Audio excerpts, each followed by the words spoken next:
Ow now, brown cow. Ow now, brown cow. Okay, let's see how this goes. Hey there. It's me. I'm posting again. Yeah, I'm in fact not dead. I just didn't get the strike of inspiration to post for a while, and now I'm deciding, hey, I'm gonna make a podcast for no particular reason other than I like sports and movies and I talk about them anyway, so why not just talk about it and post it. I really need the self-validation, guys. Seriously. Yeah, and if there's any background noise, sorry about that. I'll do my best to cover it up in post. But anyway, let's get to the point of what exactly this is. It's a podcast. You should have figured that out by now, but I'm gonna be talking about sports and movies here. Uh, if anybody knows me in real life, you know that those are the two things that dominate my free time. And yeah, what I'm gonna do here is I'm gonna try and make this into a weekly podcast. I know this first episode isn't gonna go up until Friday, but I'm gonna try to post things weekly on Thursday just so everybody knows what to plan for in their schedule of consuming this podcast, whoever decides to. There's going to be two main sections of this podcast. One, the sports section, where I'll be talking right now. I'm going to be focused mostly on the MLB since we're right in the middle of that season, and that's the league I follow the most. And my favorite team, the Tigers, currently have the best record in baseball at the All-Star break. Then, as far as the pecking order goes for other sports, I also follow the NFL and the Lions. If you can't tell, that would be my main area of expertise is Detroit sports. But anyway, NFL, then NBA, and maybe once in a blue moon the NHL. I don't really pay much attention to the NHL, but I watched a little bit of the playoffs this last year, and I enjoyed what I saw. I've gone from being able to name like 10 current NHL players to like 20. But anyway, so that's what we're going to be focusing on in the first section. And then I'm going to be doing a film section, bit of a book club for films, a film club, if you will. And each week I'm going to have not one, but two film recommendations. That's right, two.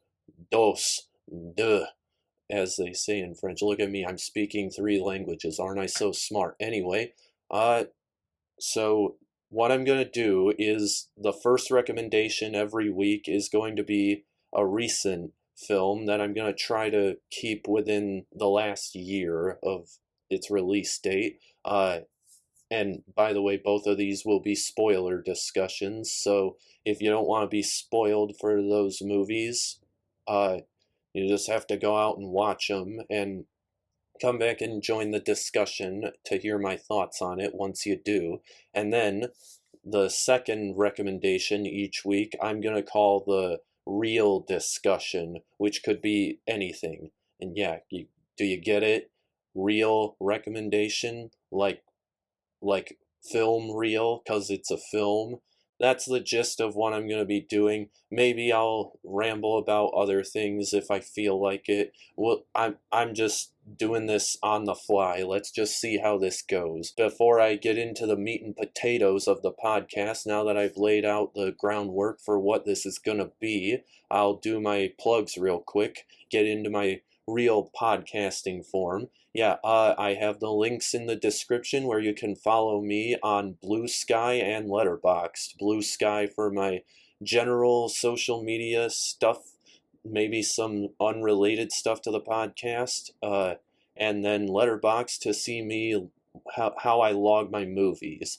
I'm only on Blue Sky for social media because I deleted all of my major social media platform pages because, the insanity of the world that we're living in right now. I was the least I can do is not support the people who own those platforms, especially Elon. Fuck that guy. Anyway, that's a topic for another time. Let's get into this sports section. Today on Simon's Sports, I'll be focusing on the MLB All-Star festivities, starting with the Home Run Derby. In my opinion, the Home Run Derby is... I just spit all over the mic when I said opinion.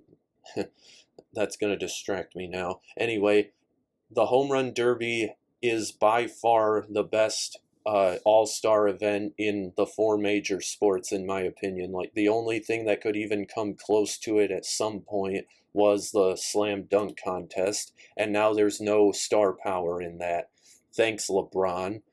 No, I'm not one of those people, because, yeah, LeBron kind of started the trend, but other people didn't have to follow in his footsteps. Can't hold one man accountable for other people's actions after he made a decision, a personal decision. Anyway, Home Run Derby, the only thing I don't like about the current format is how rapid fire it is, because it kind of robs the I want to say majesty. I don't think that's the right word, but home runs are naturally majestic, and with the current format, the way it's been the last, like, I don't know, 5, 6, 7 years, guys are just going up there and swinging at as many pitches as they possibly can. Like, it's hard to keep up with which ball's going where, and it doesn't allow you to really admire the moon shots. Like this year, O'Neal Cruz hit a 513-foot home run, and we were just kind of on to the next one before the ball even landed. Like, that should be a huge deal. 513 feet is insane.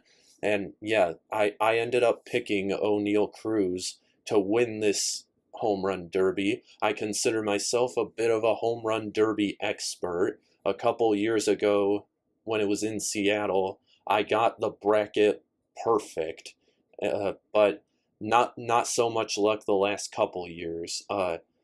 Yeah, so O'Neal Cruz did make it into the second round, but Cal Raleigh ended up taking the title, not without some controversy, because in order for him to get into the second round, he won a tiebreaker with Brent Rooker, who they both hit 17 home runs in the first round, but they both also had the same distance on their longest home run, 471, and that's supposed to be the tiebreaker in an event like that, but they ended up saying that Cal Raleigh's longest home run went something like 470.69247897218242 feet, whereas Brent Rooker's only went 470.3.14159.265.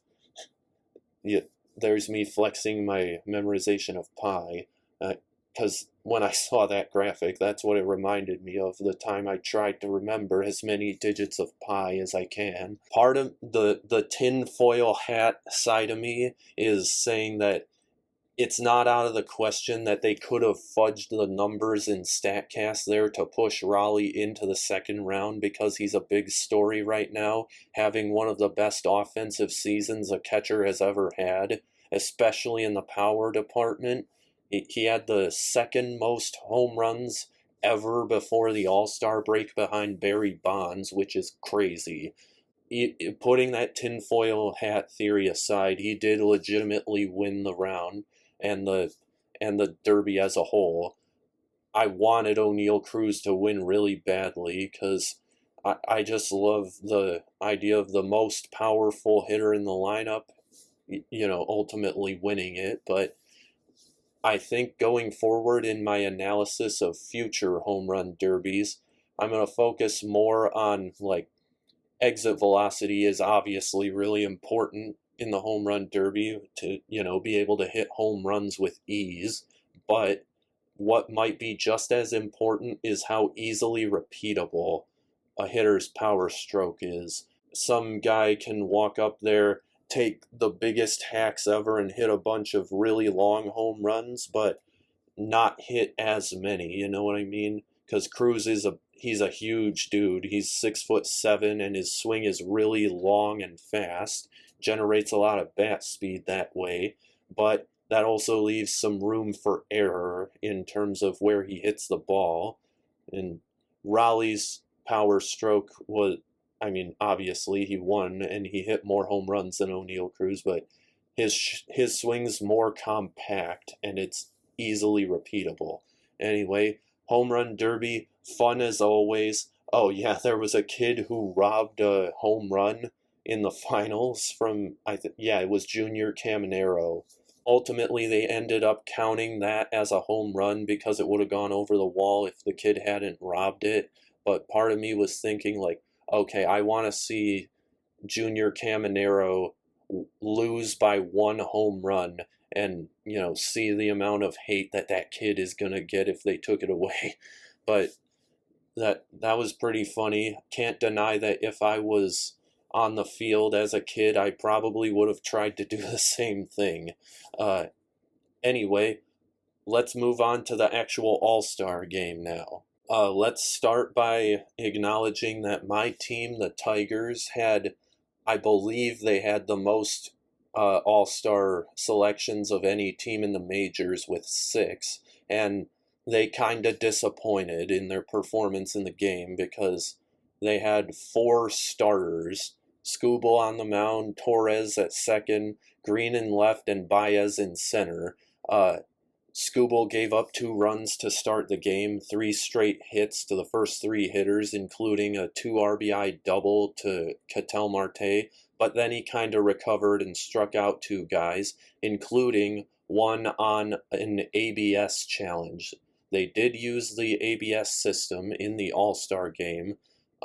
We saw this in spring training, the automatic ball strike challenges, which I think the more I see of it, the more I'm in favor of it because, I mean, the biggest thing that people who are contractors to the idea are saying, like, we're gonna just completely remove the human element of the game in umpiring, which it doesn't really, because there were a number of balls that looked like they were out of the zone that got called strikes and vice versa that hitters didn't challenge.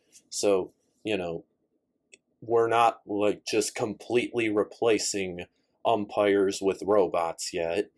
That might be a topic for later in a few years, but umpiring, from what I've seen when the ABS system is in place, actually kind of tightens up, because I didn't watch that many spring training games, to be fair, but from what I did see, there weren't nearly as many like horrifically bad ball or strike calls as there have been over the course of the regular season so far.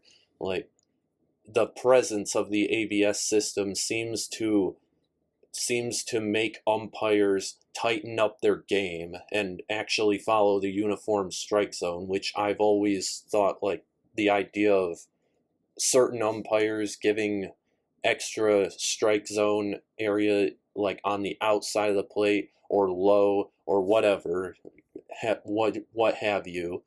I've always thought that was like, okay, but why? Like, that's not what the rule book says. The rule book clearly says what the strike zone is. It's over the plate, knee height to about stomach height. But my personal opinion aside, I think I'm in favor of the ABS system. Gets it right pretty much every time. It allows for hitters to, you know, not have to chew the umpire out and risk getting ejected. I think that's the big part of it, that people don't want to see potentially star players get ejected because the ump made a bad call, essentially. Anyway, we're going to move on from that. Tigers players, they did not do that well. Nobody got a hit. Skubal gave up 2 runs. Mize gave up a home run to Corbin Carroll. But Zach McKinstry did put a hard ball in play off Jacob Mizorowski. Off the bat, I thought it might have been a home run, but, Zach McKinstry, super utility man, love the guy, but, if there's one thing he's not known for, it's exit velocity. But also, speaking of Jacob Mizorowski, the guy he hit that ball off of, there was some controversy around his selection to the All-Star roster, that's for sure, including former Tiger Nick Castellanos saying that the All-Star game is turning into the Savannah Bananas because of his inclusion in the roster after he only made 5 career starts. For those of you who might not know who Jacob Mizorowski is, he's a phenom pitcher for the Brewers. He's just come up in the middle of the season, and he's blowing the ball right past everybody, striking out a bunch of guys, constantly hitting over 100 miles an hour on his fastball. He's basically a right-handed Randy Johnson, 6'7", tall, lanky, throws absolute gas from closer to the plate because of how tall he is, so it feels even faster than 101 or 102, which is just crazy to even think about facing. But yeah, 5 starts, and he gets selected to the All-Star game, or subbed in because somebody decided that they weren't going to play in the game, so they had to fill a roster spot, and they decided they were going to go with that guy over people who have spent more time in the bigs and arguably deserve the spot more. Yeah, I'm in the camp there of saying, yeah, he shouldn't be an all-star yet. He does have the tools to be one of the best, if not the best pitcher in the sport, but, that comes with time.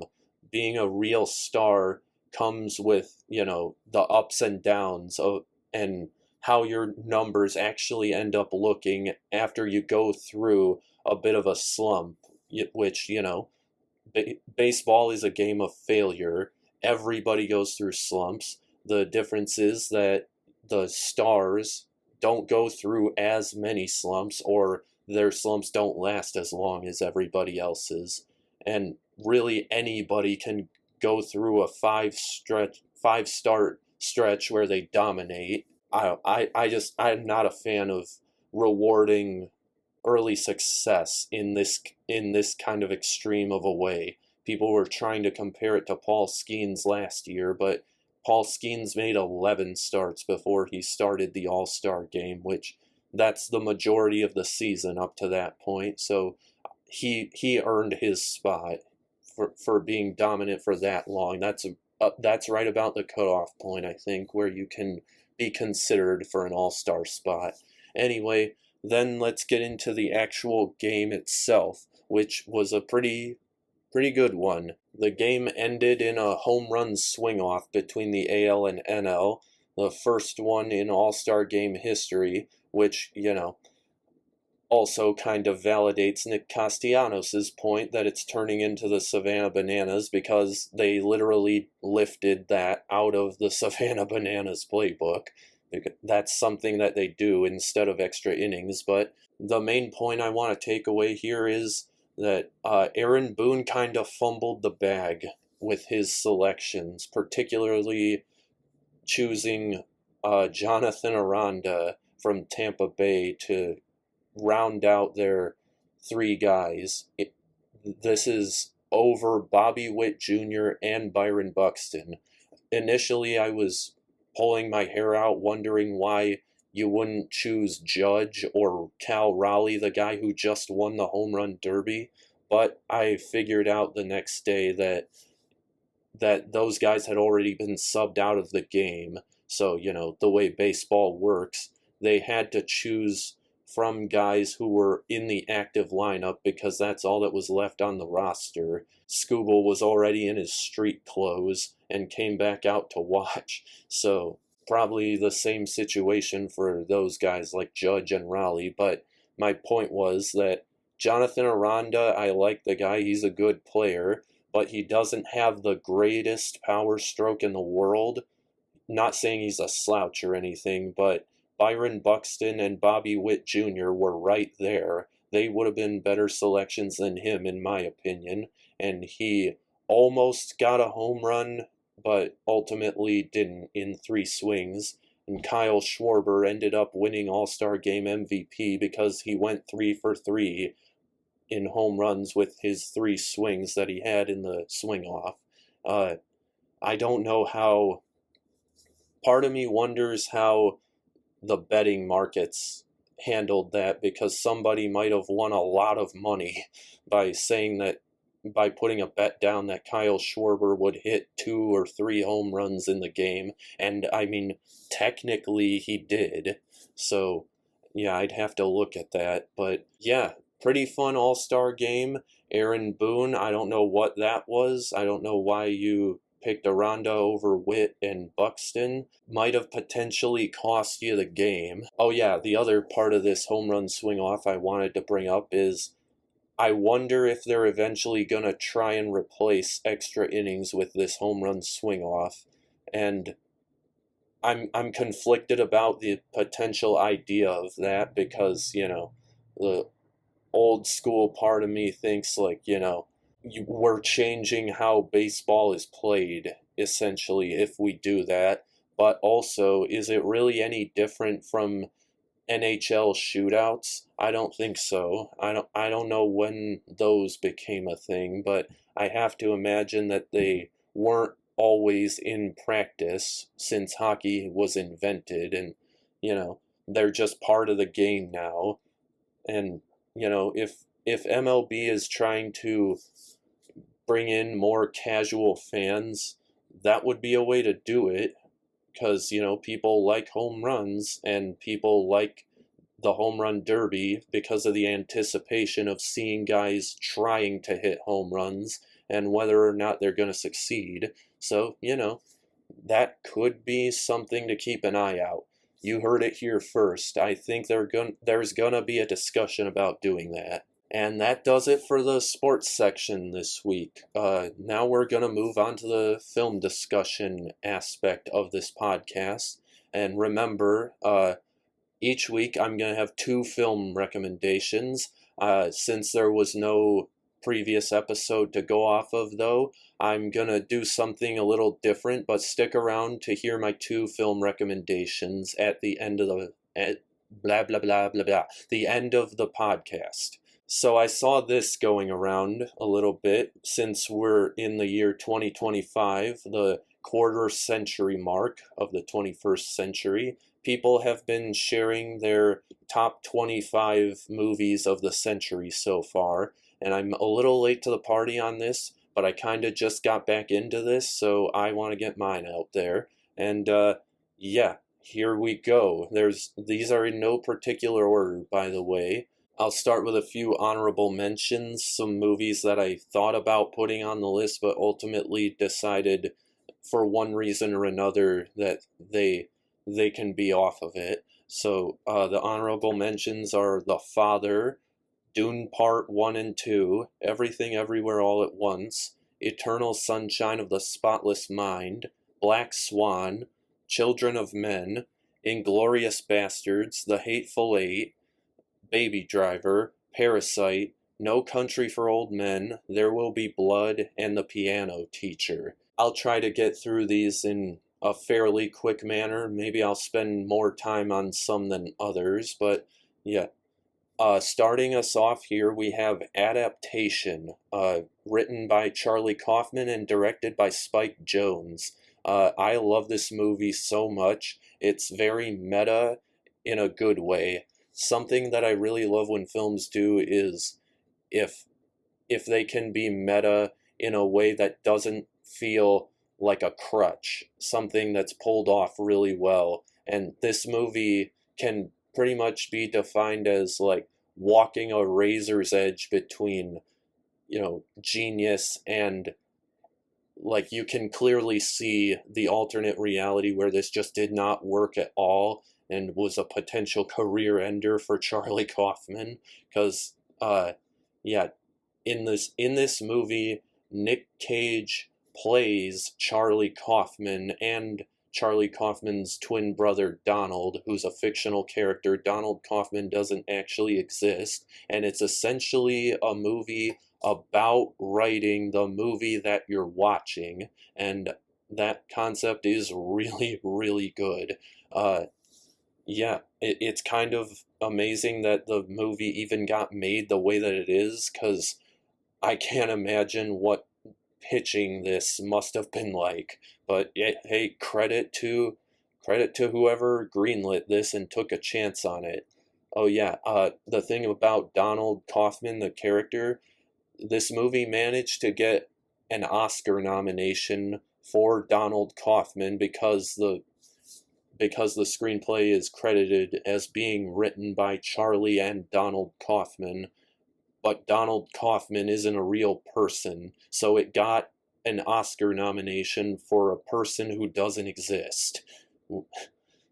That's there's plenty of meta layers to peel back about this, but I won't say too much more about it. Really love adaptation. I would recommend, if you're gonna watch it, also watch Being John Malkovich, because in my opinion they form the best double feature ever. Watch Being John Malkovich first and then adaptation, because there's some really cool reincorporation that happens in adaptation that's, fun to see. Then we have Birdman, or The Unexpected Virtue of Ignorance. I've called this my favorite movie in the past.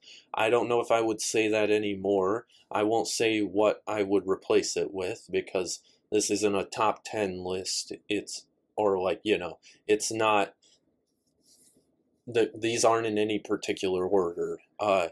Anyway, love this movie. It won Best Picture. It's got a good audience because of that, and I'm happy about it.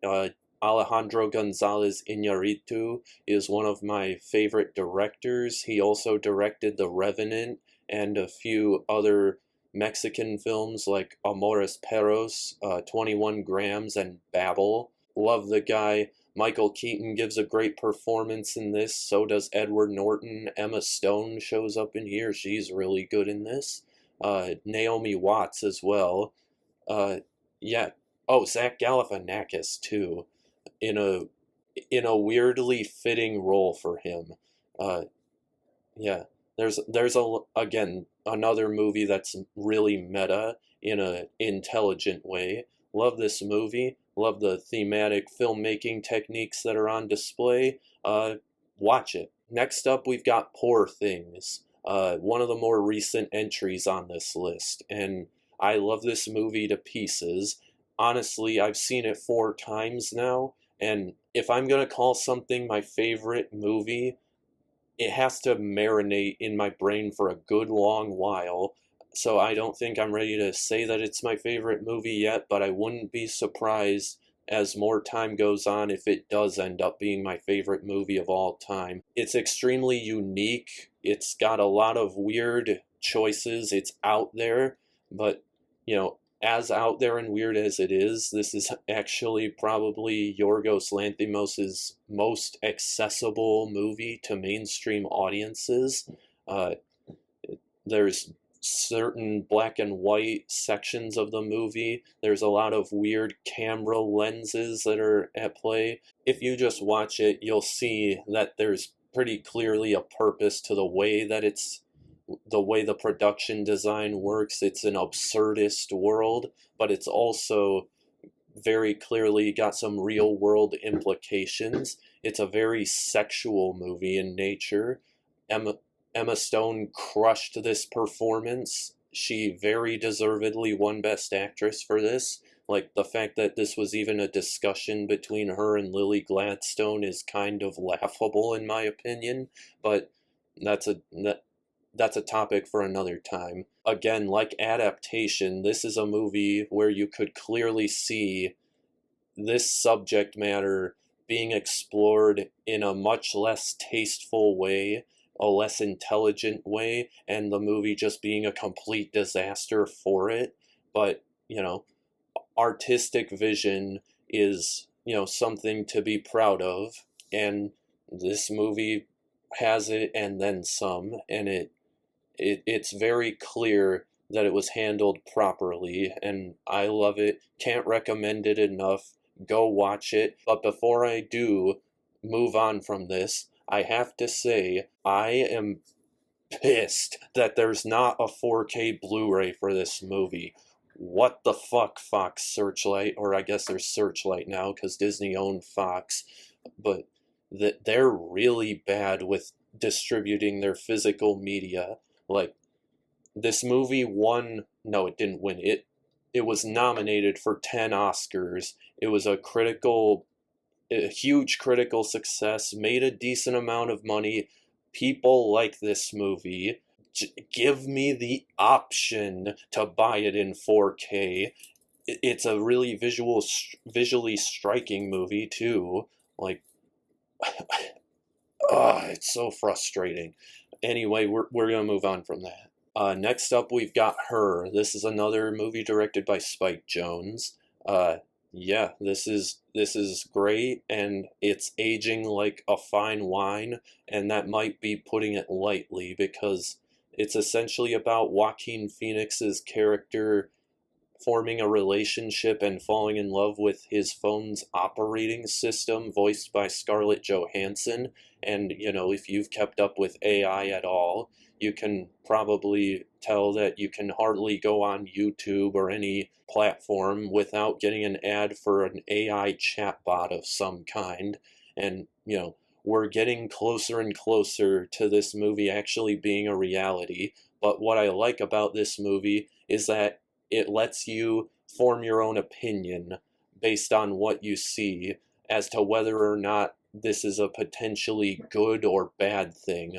Like, my dad watched this movie and he said that he came away with like a sense of like existential dread, seeing that this was, pretty close to where we're actually heading. But there's also an argument to be made that the way that it's presented, there's actually room for good.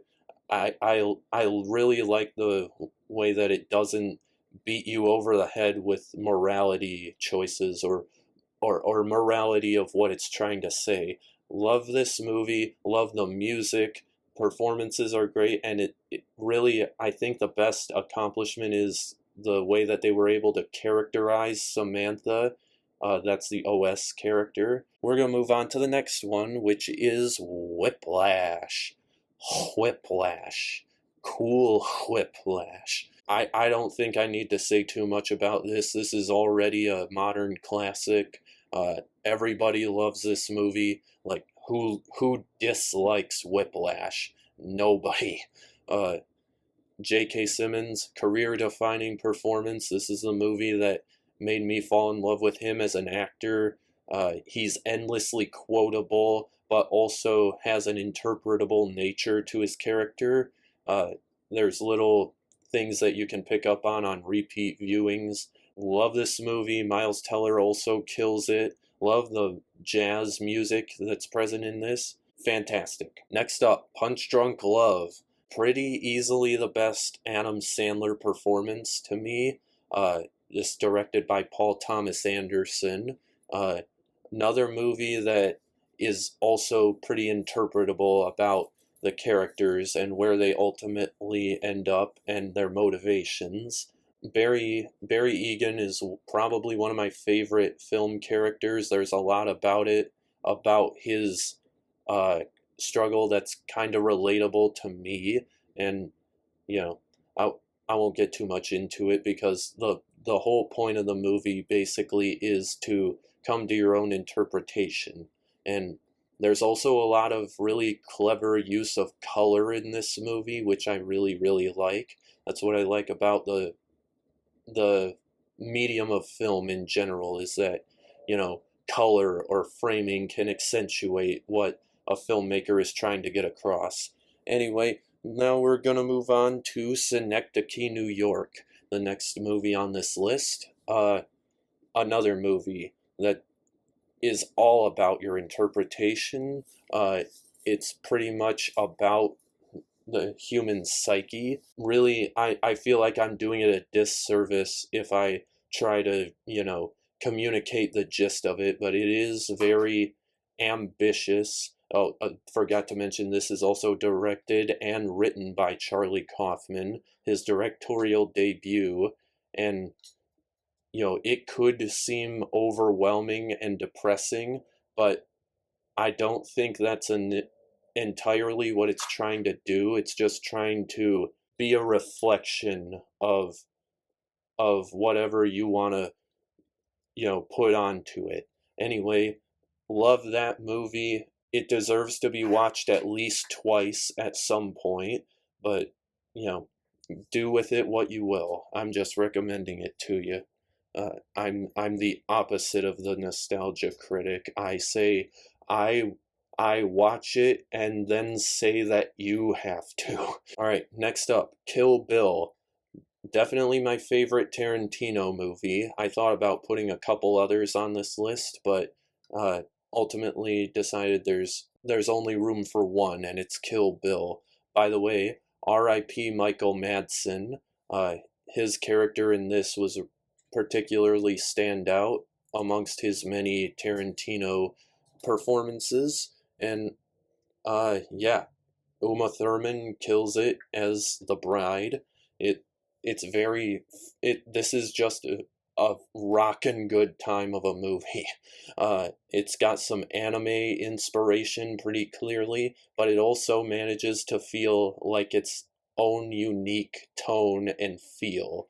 It's not just like, oh, Tarantino decided he's gonna make a live action anime. It's not quite that, but yeah, love Kill Bill. Might be my favorite action movie. There's another one that I'll talk about in a minute that might challenge it for that title. The music in this movie is also just exquisite.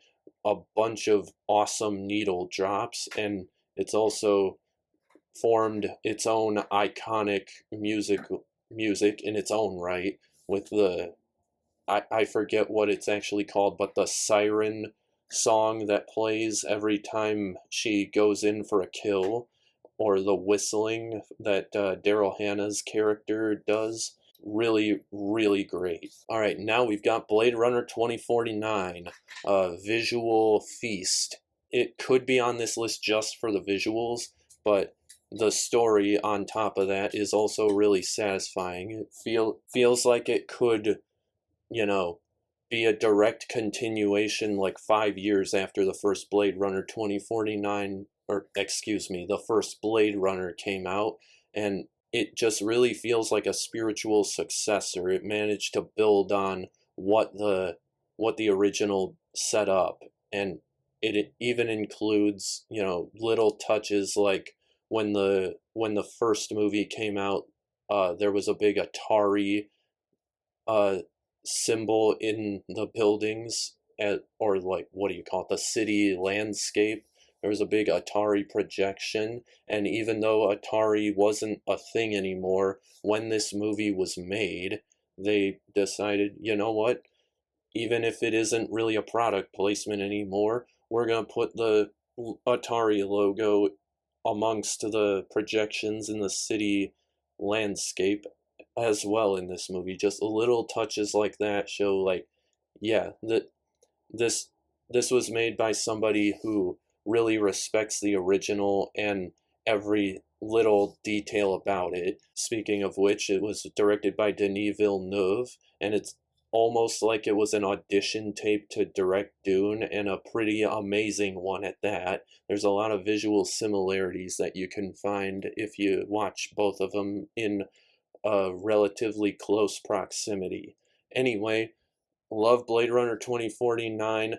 Yeah, I won't say too much more about it. Love it, watch it. All right, next entry I'm gonna say is the Lord of the Rings trilogy, and I really don't have to say too much about this because everybody loves Lord of the Rings, but yeah, I'm grouping them all together in this entry because as a Lord of the Rings nerd myself, if I feel like I'm gonna watch one of these movies, I have to watch all three of them. Like, I'm not just gonna randomly decide to watch The Two Towers, the middle chapter of this trilogy, because they're so well structured together that, you know, watching one without the context of the other two feels like almost a crime.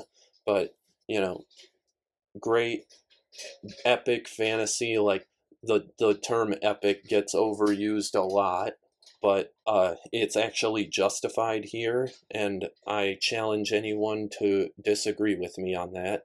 Yeah, if you haven't seen Lord of the Rings yet, you should move it to the top of your watch list right now because they're pretty much essential viewing. Alright, next I'm going with Mad Max Fury Road, another epic movie, maybe the most metal film that's ever been made. It balls to the wall action from start to finish pretty much. The whole movie's basically one giant chase sequence. It looks gorgeous, and it it's just pure adrenaline fueled entertainment, but it's also got some pretty clever commentary, or not, maybe not clever commentary, but you know, commentary on, macho masculinity that some people might not have picked up. It's subtle enough that you could not notice it. Love Fury Road. I did watch the prequel, the Furiosa movie, and it was decent, pretty good as a matter of fact, but I honestly kind of prefer to just pretend that this Mad Max Fury Road movie is its own standalone thing. I've never seen any of the Mel Gibson Mad Max movies, so I almost want to just pretend that this is a completely original movie because from what I understand there's no real connection to the Mel Gibson ones. But yeah, fantastic. Now we've got a little bit lesser known movie called Blind Spotting. This is a movie that takes place in Oakland. It stars Daveed Diggs, who most of you would probably know as the guy who played Alexander Hamilton in the original Broadway run of Hamilton. And it's also got rapping in it as a part of the narrative, a part of the script, part of the character interactions, and it's not necessarily that it's trying to hop on the success of Hamilton or ride the coattails of the success of Hamilton, but it is a connecting through line. And I'm gonna look up the co-lead actor's name because I can't remember it right now. Uh, what's his name? What's his name? Raphael Castle. That's the other guy. But essentially, this is about two best friends who grew up in Oakland together, one black and one white, both growing up in the inner city together. And it centers around the dynamic that comes from that. And this movie is very clever. It's also hilarious, particularly whenever the character of Miles tries to sell something to somebody. Those scenes are just great. And it also has one of my favorite endings of any movie on this list. Might only be outdone by Whiplash. Yeah, definitely go find a way to watch this movie because it's great. Alright, next one. I know this is technically a variety special and it won awards for being in that category, but this is very much a cinematic experience, and I don't think anyone can argue with that. Bo Burnham's Inside. I'm counting this as a movie, and you can't stop me from doing so. I love this. It's completely unique. It's completely its own thing. This was all filmed in the same room during the COVID lockdown, which, just makes it capture that feeling of isolation that I think we all had at that time pretty much perfectly, but it never gets visually stale because there's a lot of creative use of lighting going on. The music is also fantastic. I would recommend you watch a lot more stuff about Bo Burnham before this. He has some great stand-up specials, or I guess they're variety specials. They're not exclusively stand-up. Uh, yeah, he's very musically oriented. he was a early YouTube kind of sensation, made a lot of music that some people say has aged poorly, but I say it kinda holds up still. Fight me on that one. Love Bo Burnham, love this movie, even if it's not technically a movie. But yeah, go watch it. There's nothing else that you could even think to compare it to, and I love things that exist in that space. Alright, next is the most recent entry on this list, The Substance, directed by Coralie Farja. This was nominated for a good amount of Oscars last year, deservedly so. But this is definitely a unique slant on the horror genre. And if you were gonna label it as anything, it's a body horror movie, but it's also very clearly feminist. It's a commentary on, beauty and how we view age and, you know, what would you call it? Sex appeal as a society. It's also very absurdist. There's a lot of things that you could poke at in this movie that, like, on a surface level don't add up, but they are all still in favor of the point that the movie's ultimately trying to make. And this movie's just a great time. You can feel the passion just oozing through the screen. This is clearly someone with a unique premise who has something they want to say, and also a very solid vision of how they want to say it's great. Watch it. It's another very sexually charged movie, but if you were gonna make the argument with something like Poor Things, that it's almost like a male fantasy, you can't do that with this movie because it's a female director. So ha ha ha ha. All right, next up we've got Nightcrawler. Still to this day, I say that it's a crime that Jake Gyllenhaal didn't even get an Oscar nomination for this performance because he's fantastic. He honestly should have won that year, either him or Michael Keaton for Birdman, but they gave it to Eddie Redmayne for a performance and a movie that hardly anybody even remembers. Moving beyond that, Nightcrawler's great.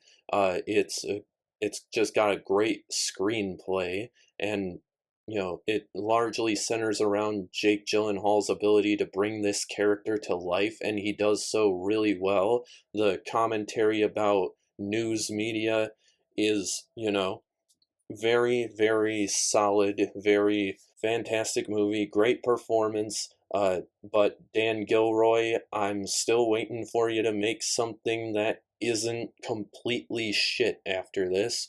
Uh, you know, Prove that you're not a one what's the fucking term that I'm trying to think of? One hit wonder. How did that escape my brain for a second? Anyway, let's move on. Alright, this next entry, there's a lot of movies that I could have put on over this. Like, there's a lot that I think are fundamentally more well made, or functionally better films in their own right, but I love watching this movie too much to not put it on this list. Puss in Boots: The Last Wish. Not to say that it's like bad or anything. It's far from bad. It's in fact very, very good on a artistic merit standpoint. The animation is freaking great. It's clearly, you know, Spider-Verse inspired, but I like this movie more than both the Spider-Verse movies. It's hilarious. It's a continuation of the Shrek franchise, obviously. But it's kind of crazy that they went this hard on a sequel to the standalone Puss in Boots movie that barely anybody remembers. Like, they did not have to do this, but I'm very glad that they did. And yeah, I think this is the best movie in the Shrek franchise. It is better than Shrek 2 in my opinion. Don't fight me. I don't know. That might be the, common ground position at this point. I haven't kept up too much, but people really love Shrek 2. I do too, by the way. I love the whole Shrek franchise except for Shrek the Third. Fuck that movie. But yeah, Puss in Boots: The Last Wish has not one but two of the best animated villains in recent history. It's just great all around, and yeah, go watch it. I also like that it scared the shit out of little kids. More movies need to do that. Alright, now we've got Hot Fuzz, directed by Edgar Wright. It's part of the Cornetto trilogy. They're not necessarily connected films in and of themselves, but they're in a similar vein. It's Shaun of the Dead, this movie, Hot Fuzz, and The World's End.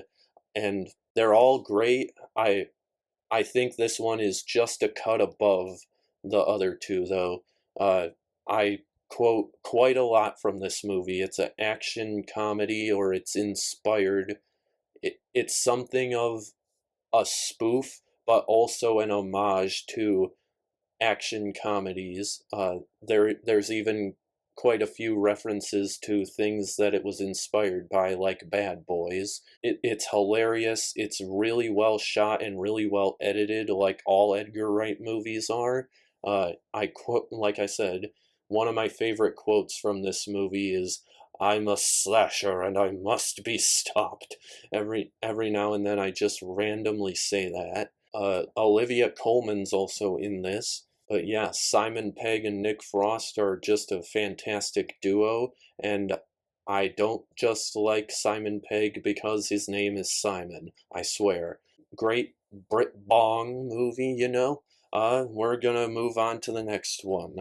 Shame, another Brit Bong movie, directed by Steve McQueen. No, not the dead Steve McQueen, the black Steve McQueen, the same director as 12 Years a Slave, and also a few other movies like Hunger and Widows is something else that people might know. Also, the Small Axe series. Kind of waiting for him to come back and make another narrative film. He's been doing some documentary stuff lately.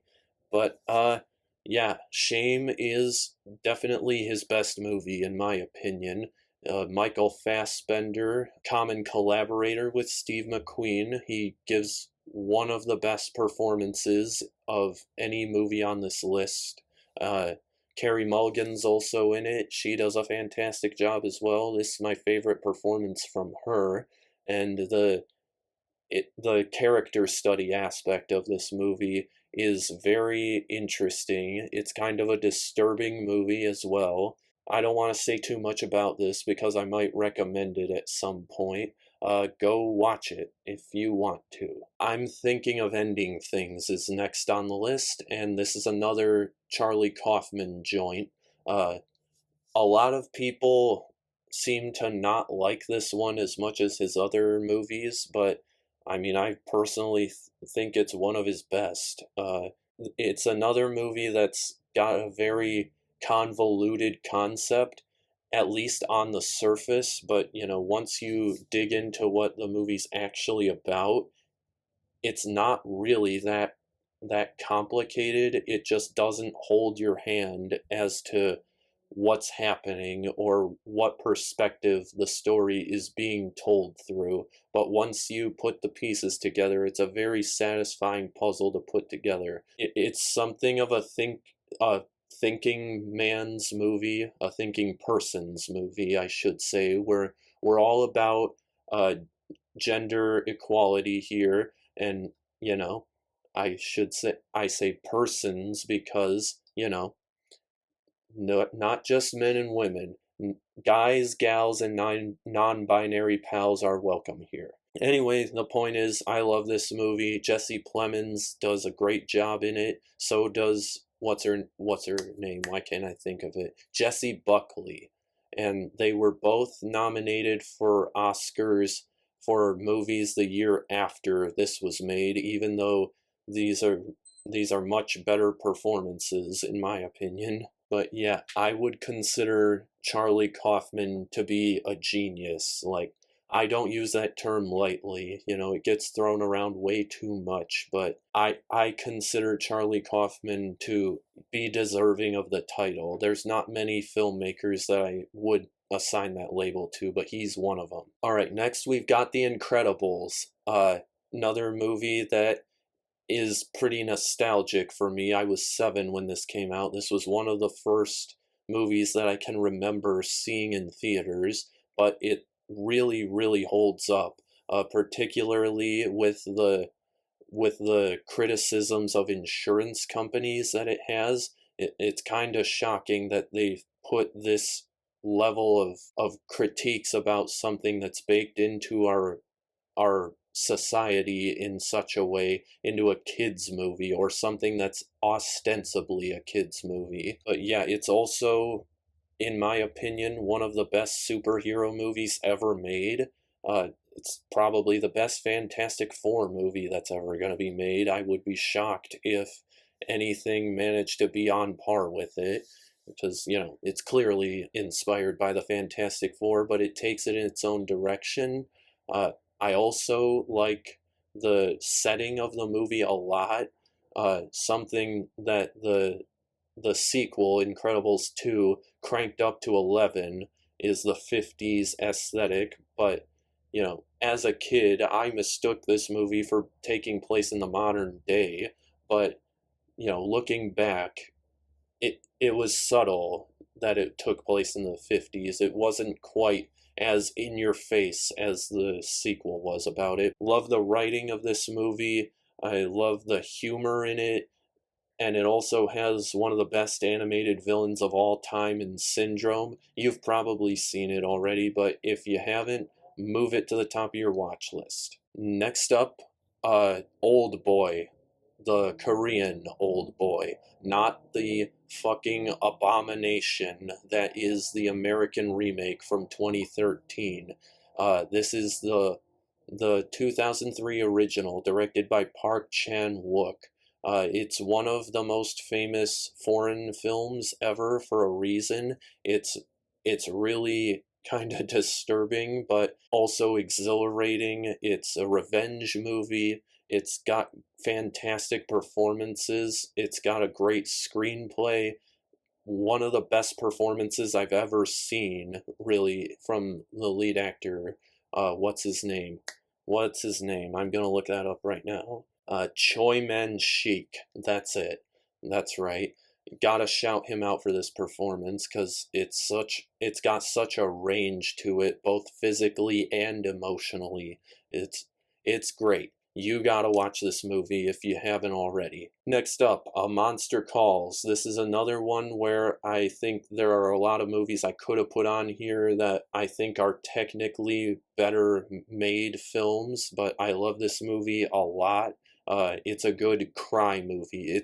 It's in its own unique way. It's a bit of an antidepressant movie to me. I hardly ever cry at movies, especially on repeat viewing, but every time I watch this movie, I can't help but bawl my eyes out by the end.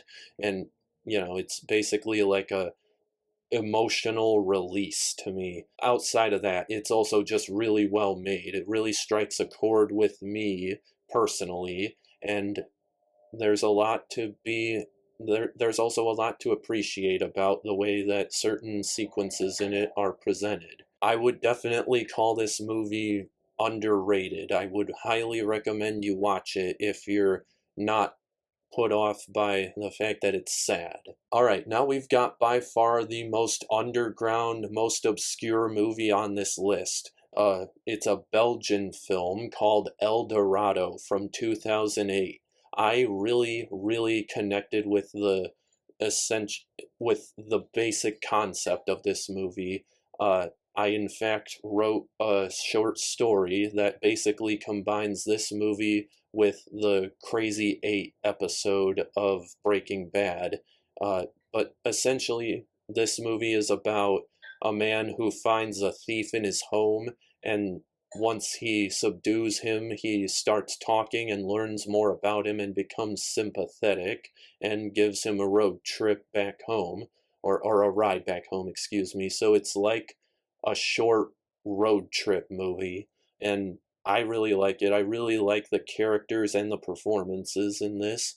Something about this really connected with me. I was thinking about recommending this as the first movie to introduce people to, but I realized this is a really hard movie to find. Like, you're not gonna find a Blu-ray for this easily, and it's only available on a few obscure streaming services, so I might recommend it at some point, but we'll just have to see because it's not easy to find at all. But if you do manage to find it, I highly recommend it.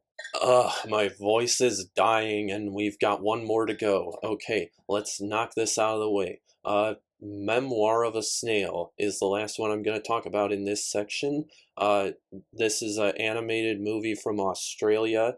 Adam Elliott is the director and writer of this movie. He also made a movie called Mary and Max, which I thought about putting on this list, but this is essentially a spiritual successor to that movie, and I like it a bit more. But this is another tear-jerker movie, but it's not. Its explicit goal isn't just to make you sad. It's also very humorous. It's something of a tragic comedy. It's a strange mixture, but it's stop motion animation.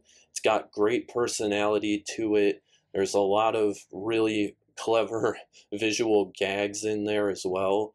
I love Adam Elliott and his work. I highly recommend you watch this as well as Mary and Max. Great stuff, Adam Elliott. And to wrap things up with this list, this top 25, I'm going to recommend as my first real recommendation the movie that I haven't seen for the longest time out of all the movies on this list. But first, let's wrap things up. We're gonna go to the film recommendations now. We're going to first reveal the recent recommendation that, keep in mind, we're doing 2 recommendations each week, so go watch these 2 movies if you want to join in a discussion about it, or I guess you're not joining in on the discussion, but you're hearing my thoughts in discussion format. First one, Superman 2025, recently released in theaters, directed by James Gunn. I'm very interested to see what this ends up being like. I've liked James Gunn's Guardians movies in the past. I also really like the Suicide Squad, not Suicide Squad, like the 2016 movie. That movie's a fucking piece of shit. Flaming piece of shit. Anyway, to move on. That movie, Superman, it's in theaters right now.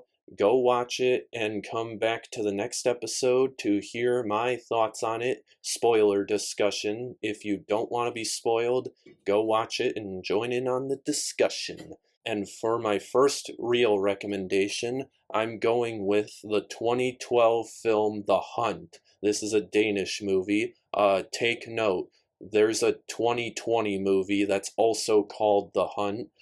Don't watch that one. They have nothing to do with one another. The one I'm recommending is from 2012, directed by Thomas Vinterberg. So just make sure that you don't accidentally watch the wrong movie. This movie, like I said earlier, this is the one in my top 25 of the century so far that it's been the longest since I've seen. So I'm interested to see what I think about it after revisiting it, but it's a very intense movie. It's, you know, it it's gonna hit you in a very hard way, like in a sense of empathy for the character, at least from what I remember. I could feel completely different about it, but that's the point of what I'm trying to do here. Yeah, I'm also gonna tell you where to watch it. Uh, right now, it's streaming on a number of free streaming platforms, including Tubi, Pluto TV, and, well, I guess that's not free, Amazon Prime, but it's also available for rent if you want to go that route on YouTube, Google, and Apple TV. So yeah, that's gonna do it for this first episode of the Simecast.